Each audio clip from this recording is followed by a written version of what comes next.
जब से अपनी बचपन की सहेली शिल्पा को टीवी पर देखा है, तब से उसके साथ गुजारी 20 साल पुरानी यादें मेरे सामने किसी चलचित्र की तरह दौड़ने लगीं। 20 साल पहले उसके साथ मेरे द्वारा किए गए गलत व्यवहार के बावजूद उससे मिलने की चाहत और भी बढ़ती जा रही है। मन में ये भी सवाल उठ रहा है कि वह एक समाज सेविका कैसे बन गई। उसे क्या ज़रूरत थी यह सब करने की? उसका पति तो उसी की भांति समझदार ही नहीं, बल्कि कार की एक बड़ी कंपनी का मालिक भी था। ऐसे में वह इस क्षेत्र में कैसे आ गई? मेरे अंतर्मन में ढेरों प्रश्न उमड़-घुमड़ रहे थे। मैं उससे मिलने को बेताब हो उठी, पर मेरे पास उसका न पता था न ही ठिकाना। कहाँ खोजूं उसे? यही सब सोचते सोचते 4 दिन बीत गए और फिर मेरे घर की चौखट पर जब मेरी पसंदीदा मैगजीन ने दस्तक दी, तो उसमें छपी उसकी समाज सेवा की कुछ विशेष जानकारी से उसकी संस्था का पता चला। उसी से उसका फ़ोन नंबर मालूम हुआ। तब मेरी खुशी का ठिकाना ना रहा। मैंने फ़ोन लगाया तो वही चिरपरिचित मधुर आवाज़ में वह हेलो हेलो बोले जा रही थी और मेरे शब्द मुख के बजाय आँखों से झर रहे थे। मुझसे कुछ भी कहते नहीं बन रहा था। आखिर अपमान भी तो मैंने ही किया था उसका। अब कैसे अपने किए की माफ़ी मांगूं? तभी फ़ोन कट गया। मैंने फिर फ़ोन तो मिलाया, मगर अब भी उससे बात करने की हिम्मत मैं नहीं कर पा रही थी। इस बार वहीं से फ़ोन आया। मैंने घबराते हुए फ़ोन उठाया। उधर आवाज़ आई, हेलो जी, कौन? लगता है आप तक मेरी आवाज़ नहीं पहुंच पा रही है। उसका इतना कहना भर था कि मैं एकाएक बोल उठी, शिल्पा।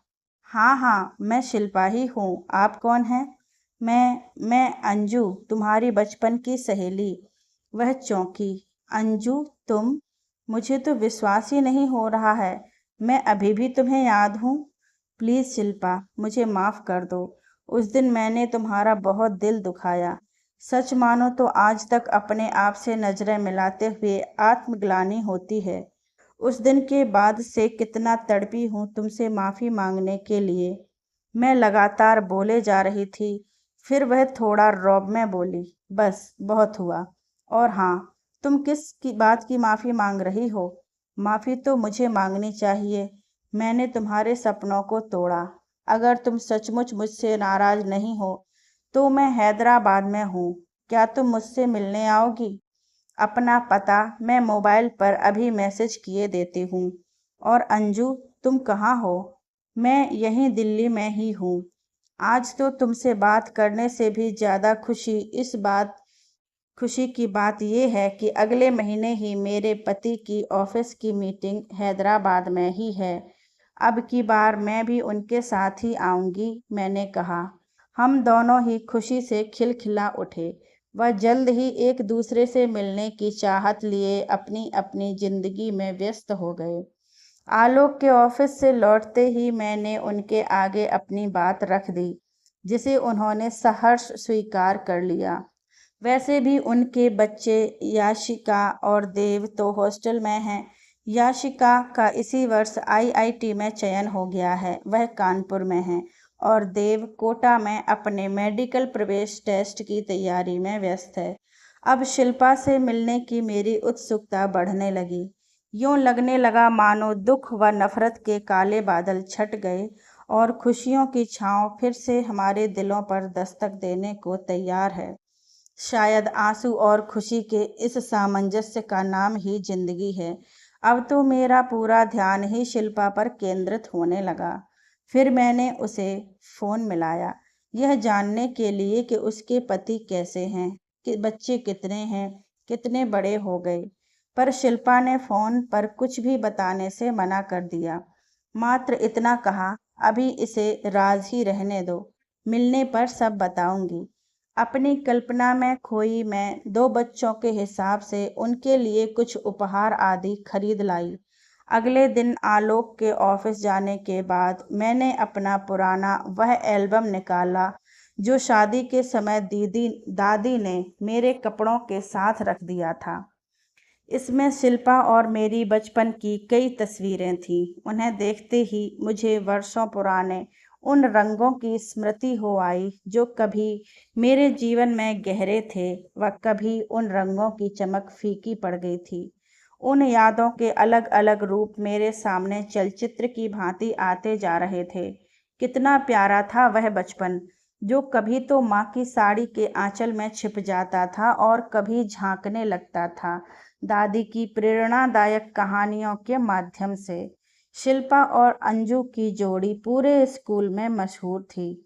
हमारे तमाम रिश्तों में हमारी दोस्ती का रिश्ता ही इतना प्रगाढ़ और अनमोल था कि स्कूल में चाहे अध्यापिका हों अथवा सहेलियां, हम दोनों का नाम जोड़कर ही बोला जाता था।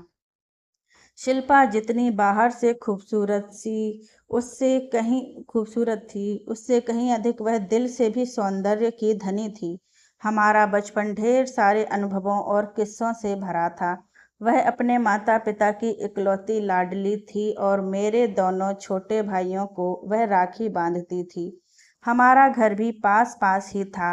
उसके पापा यहीं दिल्ली में ही किसी गैर सरकारी कंपनी में कार्यरत थे व उसकी माँ गृहिणी थी, जबकि मेरे पापा का अपना कारोबार था और मम्मी अध्यापिका थी। कॉलेज में भी हमारे विषय समान थे और कॉलेज में भी हम दोनों का एक ही था। हमने बीए किया था।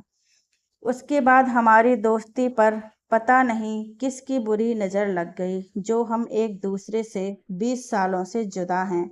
सोचते सोचते ही मेरी आंखें नम हो आईं। फिर भी विचारों की झड़ी दिलो दिमाग में गोते खाती रही।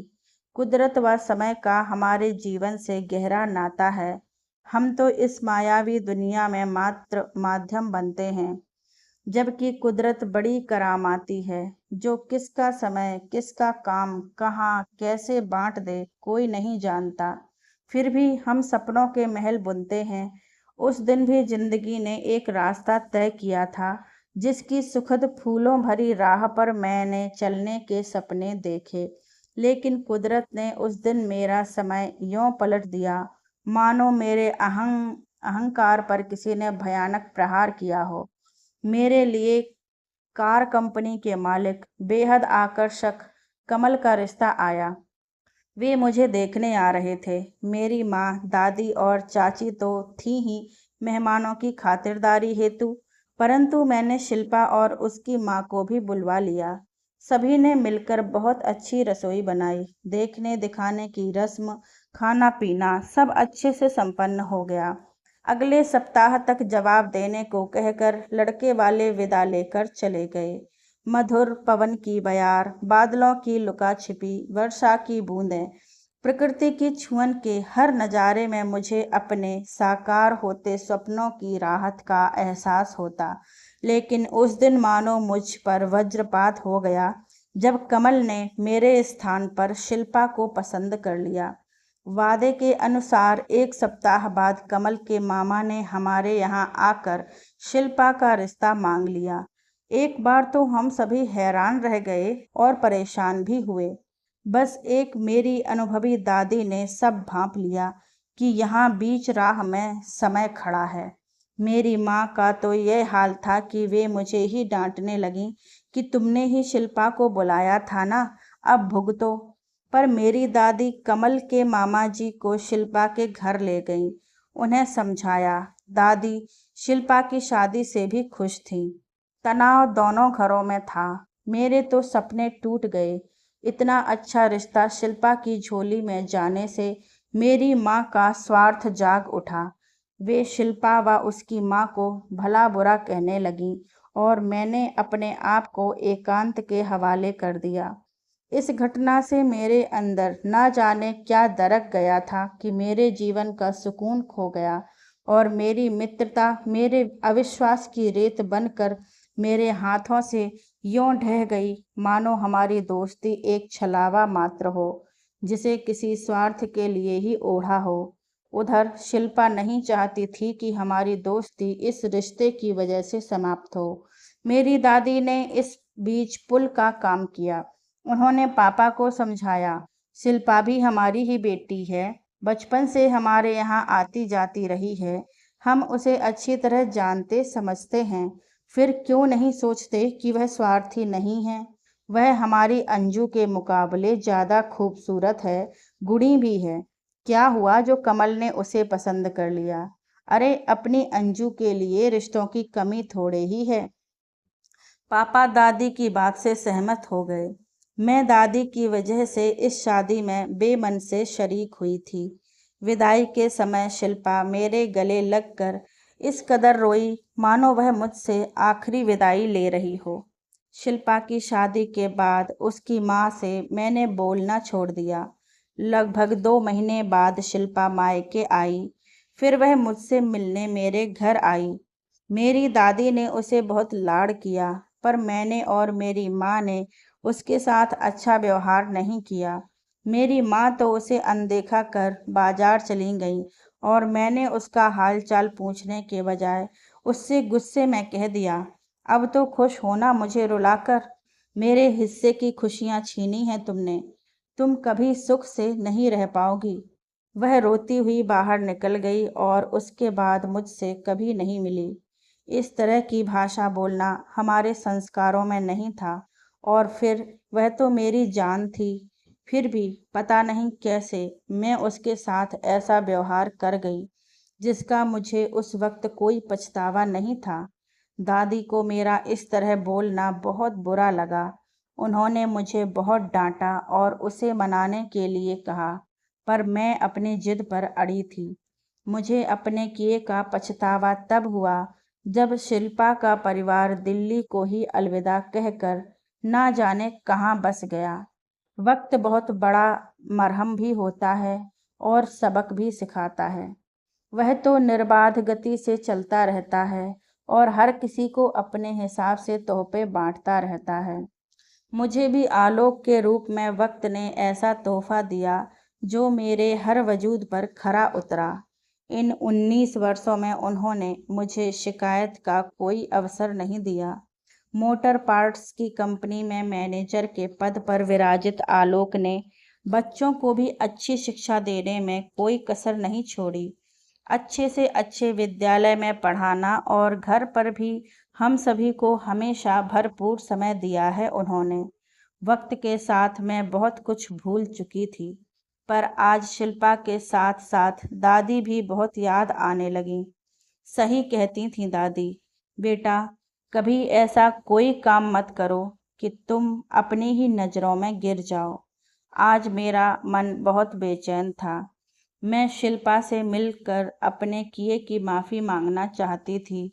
मेरे व्यवहार ने उसे उस समय कितना आहत किया होगा, इसे मैं अब समझ रही थी। यादों के समंदर में गोते खाते वह समय भी नज़दीक आ गया जब हमें उससे मिलने जाना था। हैदराबाद की राहों पर कदम रखते ही मेरे दिल की धड़कनें तेज हो गईं। अपने आप में शर्मिंदगी का भाव लिए बस यही सोचती रही कि कैसे उसका सामना कर पाऊंगी। हमारी आपसी कहानी से आलोक अनभिज्ञ थे। एक बार तो मैं शिल्पा से अकेले ही मिलना चाहती थी, सो मैंने आलोक से कहा, आप अपने ऑफिस की मीटिंग में चले जाइए, मैं टैक्सी ले लूँगी, शिल्पा से मिल आऊँगी। उन्हें मेरा सुझाव ठीक लगा। अब मैं बिना किसी पूर्व सूचना के शिल्पा के बताए पते पर पहुंच गई। उसी ने दरवाज़ा खोला। उसका श्रृंगार विहीन सूना चेहरा देखकर मेरा दिल बैठने लगा। हम दोनों ही गले लगकर जी भर रोए, मानो आंसुओं से मैं अपने किए का पश्चाताप कर रही थी और वह उस पीड़ा को नैनों से बाहर कर रही थी जिससे मैं अब तक अनजान थी। मैं उसके घर में इधर उधर झांकने लगी कि बच्चे वगैरह हैं या नहीं। फिर मैं पूछ ही बैठी, कमल जी कहाँ हैं, कैसे हैं और बच्चे?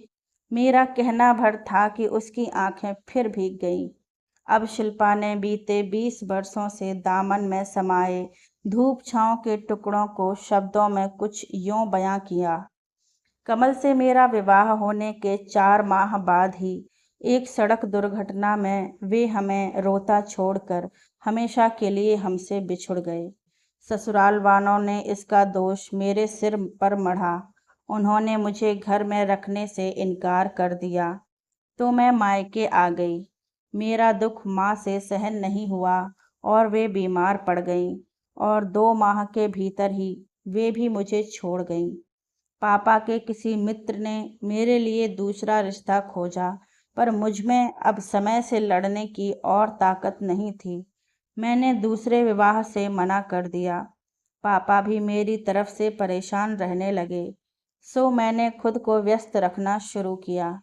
पहले पहले तो मैं किताबों में उलझी रहती थी, उन्हें ही पढ़ती थी। फिर एक दिन किसी ने मुझे समाज सेवी संस्था से जुड़ने का सुझाव दिया। मुझे यह बहुत पसंद आया। अगले ही दिन मैं उस संस्था से जुड़ गई और मेरे जीवन को एक नई दिशा मिल गई। पापा अपने पैतृक गांव चले गए। वहीं चाचा जी, ताऊ जी के परिवार के साथ उनका वक्त भी आसानी से कट जाता है और मुझे खुश देखकर उन्हें संतुष्टि भी होती है। ये कहकर वह मुस्कुरा दी। अब मेरे नयन बरसने लगे। मैंने अपने हाथ जोड़ उससे क्षमा मांगी, अपने उन शब्दों के लिए जो मैंने 20 वर्षों पहले गुस्से में उससे कहे थे। पर वह तो मानो विनम्रता, सहनशीलता और प्रेम की साक्षात रूप थी। मुझे गले से लगाकर बोली, याद है तुम्हें दादी ने क्या कहा था? सब समय से मिलता है। मेरा समय मुझे मिल गया। जो हुआ अच्छा हुआ। अब तो मेरी अपनी पहचान है। वह फिर मुस्कुरा दी। मेरी आंखें पोंछकर उसने मुझे पानी पिलाया और बड़ी ही फुर्ती से उठी। दौड़कर मेरे मनपसंद समोसे लेकर आई। इन्हें खाओ, मैंने खुद बनाए हैं, कहकर प्लेट मेरे हाथ में दी। फिर हंसते हुए बोली, आया ना माँ के हाथ के बने समोसे वाला स्वाद? उन्हीं से सीखे थे मैंने। मेरी आंखें फिर बरसने लगीं। माहौल को खुशनुमा बनाने के लिए वह जोर से हंसी और बोली, अरे यार, इतनी मिर्च तो नहीं है इसमें जो तुम्हारी आंखों में पानी आ रहा है। कहकर उसने बर्फी का एक बड़ा टुकड़ा मेरे मुंह में ठूंस दिया और मैं खिलखिलाकर हंस पड़ी। बहुत देर तक हम बातें करते रहे। इस बीच उसकी संस्था से उसके पास कई फोन आए। सभी प्रश्नों के वह संतोषजनक उत्तर देती और फिर हम वापस पुरानी यादों में खो जाते। वहाँ से वापस लौटते समय बड़े ही भय के साथ मैंने वो उपहार उसे देने चाहे, पर साहस ही नहीं जुटा पा रही थी। शायद उसने मेरा मन पढ़ लिया था।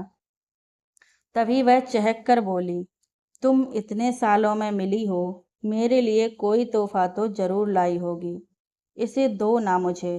बच्चों की तरह मुझे झकझोर कर कहने लगी, तुम तो तोहफा लिए बिना तो तुम्हें यहाँ से तुमसे तोहफा लिए बिना तो तुम्हें यहाँ से जाने ही नहीं दूंगी। वह फिर मुस्कुराई। अब मैंने उसकी बात मानते हुए उन उपहारों को उसे भेंट किया। मेरे नयन अभी भी सजल थे। उपहार लेते समय वह खुशी से मानो उछल पड़ी हो। मेरे तो बहुत सारे बच्चे हैं, ये उपहार पाकर वे बहुत खुश होंगे। इसे तो मैं ड्राइंग रूम में सजाऊंगी। ऐसा कहकर उसने मेरा और मेरे लाए हुए उपहारों का बहुत मान रखा। यूं ही सुकून का एहसास दिलाती सधी हुई बातों से वर्तमान लम्हों को पूरे मन से जीने का कौशल सिखलाती उत्साह से भरपूर वह मुझे बाहर तक विदा करने आई, इस वादे के साथ कि कल रविवार को आलोक के साथ फिर मिलने आना है। मैं वहाँ से चल दी। गाड़ी में बैठे पूरे रास्ते मेरे मन में एक अजीब सी उलझन हिचकोले खाती रही। अपनी जिंदगी, अपने सपने, मात्र अपना ही भला चाहने के स्वार्थ में मैंने उस बेकसूर को जाने क्या क्या कह दिया था। फिर भी उसके नैनों में स्नेह, हृदय में प्यार और अपनापन देखकर मैं स्वयं को बहुत बड़ी अपराधीन महसूस कर रही थी। दादी की जिस सीख को मैंने अपनाना तो दूर, कभी उसे तवज्जो भी नहीं दी, आज फिर याद आई। वही दादी जो कहती थी, सब कुछ नियति तय करती है। हम सभी उस नियति के मोहरे मात्र हैं। कभी भी किसी किसे आहत करने वाले शब्द मत बोलो कि उसके घाव कभी भर ना पाएं और वे नासूर बन जाएं। अब लगता है शायद नियति ने ही ऐसा तय कर रखा था कि मेरे स्थान पर शिल्पा आ गई। उसने भी मित्रता का क्या खूब फर्ज निभाया। मेरे जीवन में आने वाले बुरे समय को उसने सहर्ष स्वीकार कर लिया। वह भले ही सब कुछ भुलाकर मुझे माफ़ कर दे, पर मैं अपनी ही नज़रों में ताउम्र उसकी अपराधिनी ही रहूँगी। पाठकों, आज की कहानी यहीं समाप्त होती है। धन्यवाद।